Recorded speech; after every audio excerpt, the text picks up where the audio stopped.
Hello everyone, bright future seater classes में आपका स्वागत है। आज जो हम CDPA क्लास चलाने जा रहे हैं वो है लेक्चर 8। लेक्चर 7 में CDP का जो क्लास चला था उसमें संज्ञात्मक जीन प्याजे का संज्ञात्मक विकास का सिद्धांत भाग 1 हम लोग पढ़े थे, क्योंकि कल हमने इसका वीडियो बनाया था। आज हम भाग 2 बनाने जा रहे हैं। ठीक है, भाग 1 में जीन प्याजे का कुछ महत्वपूर्ण शब्द के बारे में, वाक्य के बारे में हम पढ़े थे, और आज पढ़ेंगे जीन प्याजे की अवस्था के बारे में। ठीक है,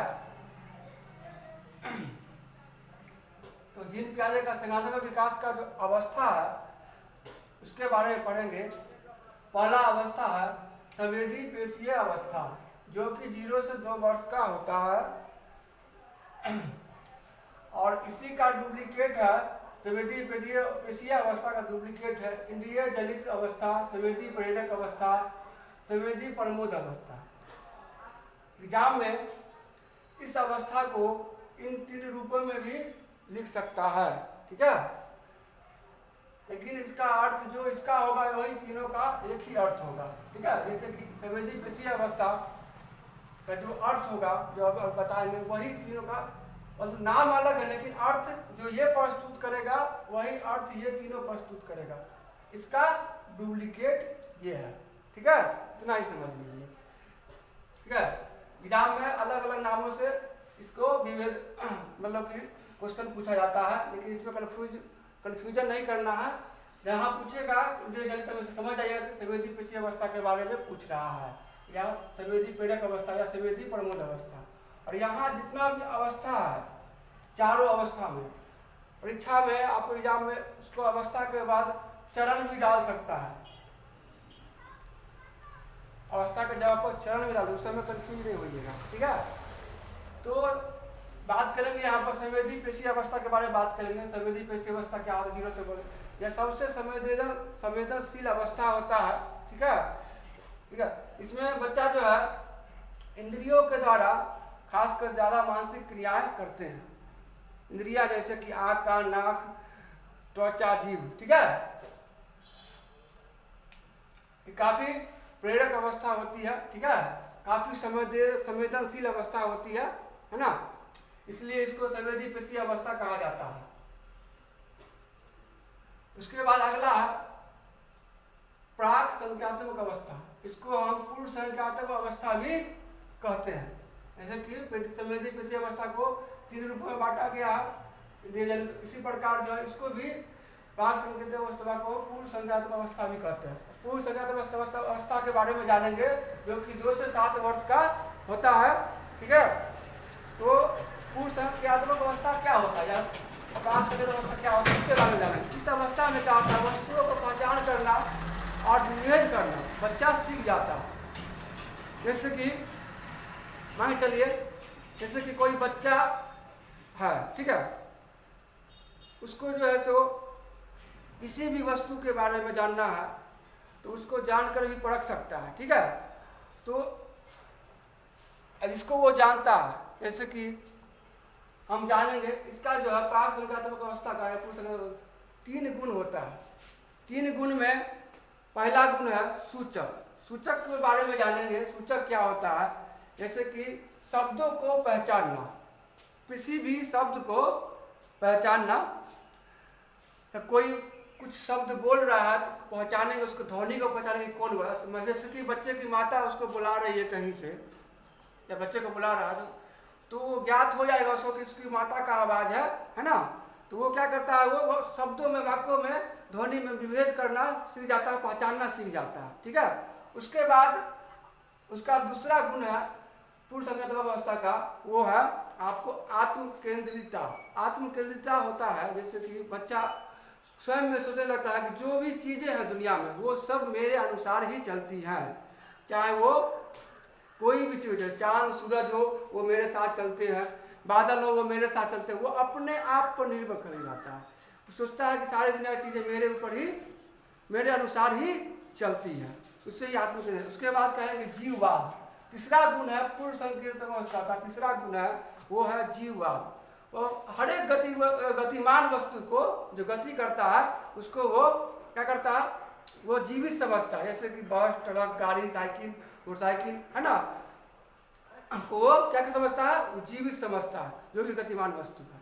ठीक है, तो इस अवस्था में जो है पूर्ण संख्यात्मक अवस्था में बच्चे में जोड़ घटा गुना की समझ आ जाती है, लेकिन वो जोड़ घटा गुना समझ आ जाती है लेकिन वो उसका विस्तृत ज्ञान नहीं समझ पाता है। जैसे कि 2 गुने 2 बराबर 4 हो गया, अगर इसमें 4 भागा 2 हम करते हैं तो 2 आता है, तो ये तो इतना तो कर लेगा, लेकिन ये कैसे हुआ इसका उसको ज्ञान नहीं हो पाता सही तरीके से, उसके इसके रहस्य को वो समझ नहीं पाता। ठीक है, तो इसके बारे में हम अगले क्लास में पढ़ेंगे, अगले क्लास में नहीं अगले टॉपिक में पढ़ेंगे। ठीक है, इसका अगला टॉपिक ठोस संक्रिया की अवस्था है। ठीक है, ठोस संक्रिया की अवस्था में आप पढ़िएगा मूर्त संख्यात्मक अवस्था और मूर्त अवस्था भी इसको कहते हैं। ठीक है, क्या कहता है, ठोस संक्रिया अवस्था जो 7 से 12 वर्ष का होता है उसको मूर्त संख्या अवस्था भी कहते हैं और मूर्त चिंतन की अवस्था भी कहते हैं। ठीक है, तो इसके बारे में समझेंगे। बच्चा जो है मूर्त चिंतन करने लगता है, इसमें क्या करता है बच्चा, मूर्त चिंतन, तार्किक चिंतन और पलटानी गुण जो है इसमें आ जाता है। ठीक है, तो पलटानी गुण जो है, पलटानी गुण किसे कहेंगे, पलटानी गुण ये होता है इसमें जो है समझ आ जाता है किसी भी, ये जो है 2 गुने 2 बराबर 4 हुआ और 4 में भाग दिए 2 से तब 2 हुआ, ये इसका समझ बच्चे में पलटानी गुण जो है आ जाता है। ठीक है, अमूर्त चीजों में वो जैसे कि किसी कोई भी वस्तु है उसमें वो अपना समझ विकसित करना सीख जाता है। ठीक है, अगला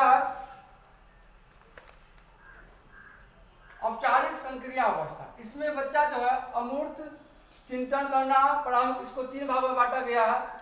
अमूर्त चिंतन को सक्रिय अवस्था जो होता है इसको 3 भागों में बांटा गया, अमूर्त संख्यात्मक अवस्था, अमूर्त चिंतन की अवस्था, औपचारिक अवस्था। इसमें अमूर्त रूप से किसी भी चीज पर, विषय वस्तु पर चिंतन करना बच्चा प्रारंभ कर देता है। ठीक है,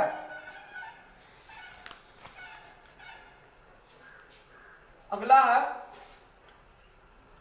चारों अवस्था जो हम आपको पढ़ाए हैं, और औपचारिक संक्रिया अवस्था जो है 12 से लेकर व्यस्त अवस्था तक होती है। ठीक है, उसका जो रिलेटेड वर्ड्स है कुछ जो चारों अवस्था से जुड़ा हुआ है उसके बारे में पढ़ेंगे। यह संवेदी पेशीय अवस्था से जुड़ा हुआ कुछ वर्ड है, पहला अवस्था से जुड़ा हुआ कुछ वर्ड है आँख, कान, नाक। दूसरा है अनुकरण, स्मृति, मानसिक, वस्तु का चित्र, किसी भी मानसिक चित्र जो होता है वस्तु के, किसी वस्तु को जब देखते हैं उसके बच्चे के मन में जिसका चित्र उभरता है उसको मानसिक चित्र कहते हैं। वस्तु अस्तित्व गुण, वस्तु का अस्थायित्व गुण, मतलब किसी भी वस्तु को देखने के बाद बच्चे के अंदर में उस चीज का अस्थायित्व आ जाता है कि वो वस्तु जीवित है। ठीक है, उसके बाद इंद्रियों और संवेदनाओं के द्वारा, जैसे कि अगर बच्चे को भूख लगता है तो वह रोकर मांगता है खाना या पानी, ठीक है, या दूध। उसके बाद आएंगे दूसरा अवस्था से जुड़ा हुआ, प्राक संख्यात्मक अवस्था से जुड़ा हुआ कुछ रिलेटेड वर्ड है। ठीक है, जो अगर परीक्षा में आगे समझ आएगा किसी अवस्था से जुड़ा हुआ वर्ड है और सकारात्मक वर्ड है, इससे जुड़ा हुआ वर्ड आए आपको एग्जाम में तो आप उसको सही का टिक जरूर लगाइएगा। ठीक है, पहला है आत्मकेंद्रिता, जिसके बारे में बता चुके हैं, है ना। जीववाद, उसके बारे में सूचकता और विभेदीकरण, किसी भी वस्तु में मतलब कि तर्क वितर्क करना ही विभेदीकरण होता है। ठीक है, उसके बाद है अमूर्त चिंतन, ठोस संक्रिया अवस्था से रिलेटेड है ये सब वर्ड।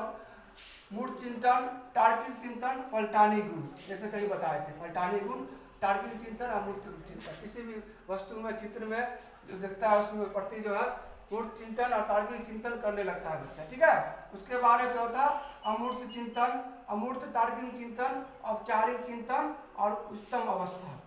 यह अवस्था जो होता है यह उच्चतम अवस्था माना जाता है संज्ञानात्मक विकास के, जीन प्याजे के संज्ञानात्मक विकास के अवस्था के अनुसार। ठीक है,